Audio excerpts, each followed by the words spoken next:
Hello, everybody. Welcome to Dirty Air. I'm your host, Alex Lambert, here on a Monday afternoon. I hope you all are being safe in this kind of crazy weather that the United States has been dealing with over the last couple of days or over the weekend. A lot of snow in the Northeast, all over the country. We've had a lot of snow even here in the South. We got no snow here in Greenville, North Carolina, but I know a little bit farther west there was a lot of snow. But anyway, let's talk about something that I have been wanting to talk about for quite some time. I am extremely excited to talk about this, and this episode of Dirty Air is going to be great because I think this is a huge topic, and I think this is a must for NASCAR.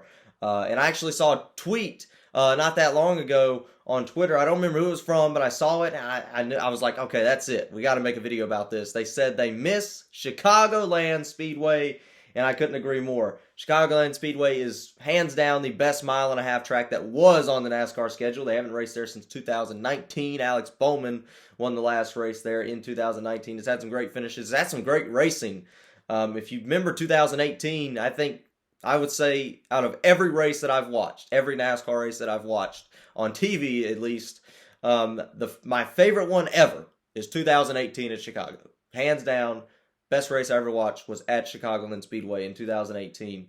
That's my favorite race ever. So I'm going to try to make my case here on why Chicagoland should make a return. I think most fans will agree with me that Chicagoland should make a return. And if you don't agree with me, hopefully I can change your mind here. But let's get on into it. I'm excited about this. I've been waiting to do this one for a long time.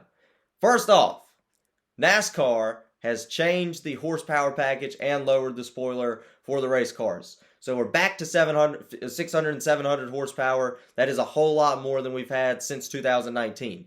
That is very important because I think if we ran the 550 horsepower package at Chicago, which we have done once in 2019, the racing is not going to be as good as it is with the 670 horsepower. I think the next gen cars, if we put these next gen cars with higher horsepower, with a lower rear spoiler on Chicagoland Speedway, we're bound to have a lot of passing and some incredible action. Chicagoland Speedway is one of those racetracks, and it has been for quite some time, especially when they run it in the summertime like they did for 2 years there in 2018 and 2019, and we're planning to do in 2020.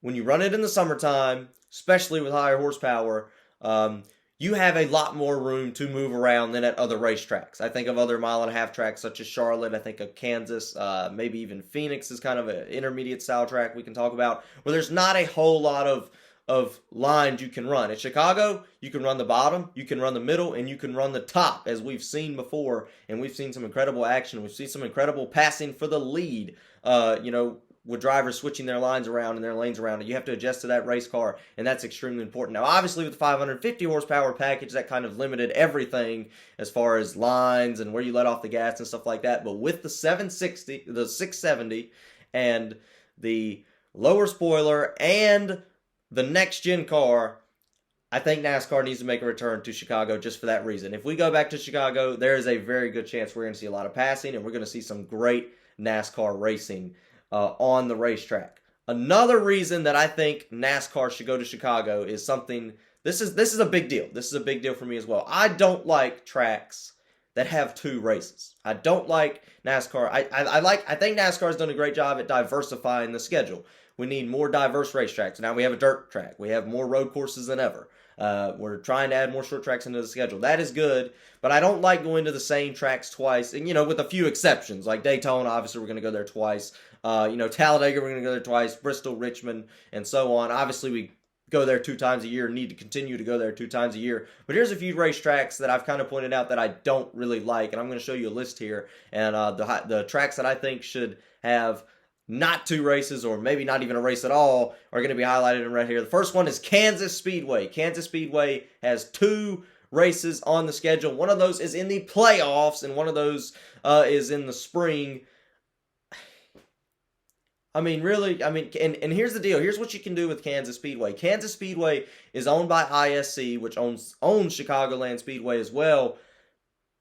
You can move around there. You can make some deals work where you still have Kansas to have their race and you have Chicago to have a race. I would much rather see a race at Chicago and a race at Kansas than 2 races at Kansas. I'm not trying to down talk Kansas. I'm not trying to trash talk Kansas. But if you know me, I don't like, and you're going to learn this, I don't like tracks with 2 races. I didn't like Pocono when it had 2 races, even though it was a doubleheader. I really have gotten to where I don't like Richmond having 2 races. And I definitely don't like Texas having the All-Star race and a race in the playoffs. I wouldn't mind. I definitely think they should only get 1 weekend a season. And I think they will only get 1 weekend a season here when we expire their contract for the All-Star race. Their contract to host the All-Star race ends after 2022. I think they're not going to host the All-Star race anymore. That's kind of a known thing. I highly doubt that NASCAR will renew a contract with Texas to host the All-Star race. We'll have to see and make sure to find out, but I highly doubt it. So I think Texas is one of those. A lot of fans think it needs to go away completely. They don't have the best attendance numbers, or at least it looks bad because they have 200,000 seats. It looks really bad when you have 15 to 20,000 fans in a stadium that holds almost 200,000 or 180,000. Texas is just one of those races, and we heard this a lot after the races this year, the All-Star race and the playoff race this year. It almost makes you sad to watch a race at Texas because of the empty stands and just the not so great racing. And that could change with the next gen. I'm not going to down talk Texas. Texas could be a much better racetrack with the next gen car, but for right now, I would rather see Texas have 1 weekend in a season, the All-Star race or their playoff weekend or whatever, and have a Chicago race in there than 2 weekends at Texas. And a lot of fans will think that we should get rid of Texas altogether. I'm not sure about that, but I definitely am not a huge fan of the Texas racetrack having 2 weekends out of the season. I don't think they will have 2 weekends going into 2023 when their contract for the All-Star race expires. Phoenix! I'm going to get some hate for this one. I think a lot of fans enjoy Phoenix. I enjoy Phoenix Raceway, but I don't think they should race there twice a year. You have the championship race at Phoenix, which is big. That's a huge weekend for Phoenix, but I don't like the 2 races a year. I don't like the early race in Phoenix. I just don't. I don't think any driver should be able to, take notes going into the championship race. I don't like Phoenix having 2 races. It's not a bad racetrack, but you have to agree with me on this. It's not the best. We don't have many memorable finishes at Phoenix. Obviously we have Jeff Gordon winning his 76th win there. We have the Carl Edwards and Kevin Harvick photo finish in 2016. But besides those 2, there's not a whole lot of moments I can think of where I'm like, okay, we need to go to Phoenix twice a year. I don't like Phoenix having 2 races in a single season. Once again, I believe that track is owned by ISC as well, where something could be worked out to where you add Chicago to the Speedway, to the schedule at some point in the season. One of the tracks that I don't have highlighted in this, and I don't have it highlighted because it's not owned by ISC, so it would be very difficult to kind of move that track around, is Las Vegas. And I'm going to kind of go off topic here for just a second. Las Vegas Motor Speedway also does not need to have 2 races in a NASCAR season. Let me tell you why. For one, look at the attendance. If you look at the Las Vegas playoff race, which it was hot, it was like 90-something degrees, so kind of fair argument with Las Vegas there. Obviously, nobody's going to go sit in 90-degree weather to watch a race, regardless of the situation, regardless where it's at. Las Vegas doesn't need 2 races a year because it's not Bristol, it's not Daytona, it's not Talladega, it's not a huge fan favorite racetrack. It's not bad, it's not terrible, but it's not one that needs to have 2 races a year. If I could replace Las Vegas with another race, I would rather, and I know NASCAR's most likely not going to want to do this because it's more expensive to keep up more racetracks than one, right?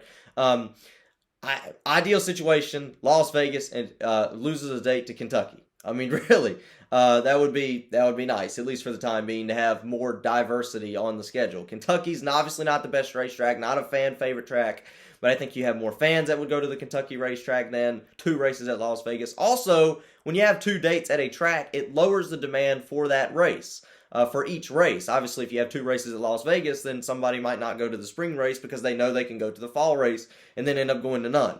So that's obviously important and something to look at. So if I could get rid of Las Vegas' 2 races, get rid of Kansas' 2 races, and even Phoenix's 2 races, and get rid of maybe Texas altogether, or at least 2 of their weekends, I think that would be completely ideal. I know I'm going to get a little bit of hypocrisy for that, but hey, that's just what I think. So yeah, that's really my entire case there. Don't want 2 tracks on the schedule, two races on the schedule at one track in a single season. I don't like that, especially when it's Las Vegas, especially when it's Kansas. I think all the fans would rather see 2 races at Chicago than 2 races at Kansas.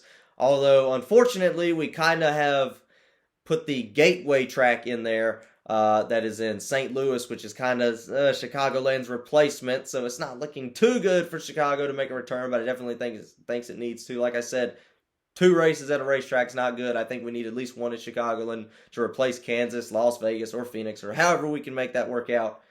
And I think that with the 670 horsepower package, racing at Chicago would be absolutely insane and have to be a must see for the fans and a great race to watch on television.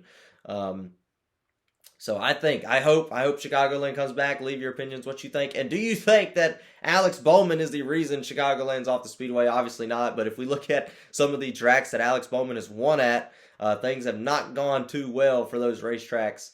I look at Dover. He won at Dover. We're talking about Dover potentially being put off the schedule. I don't think that'll happen, but it's a rumor.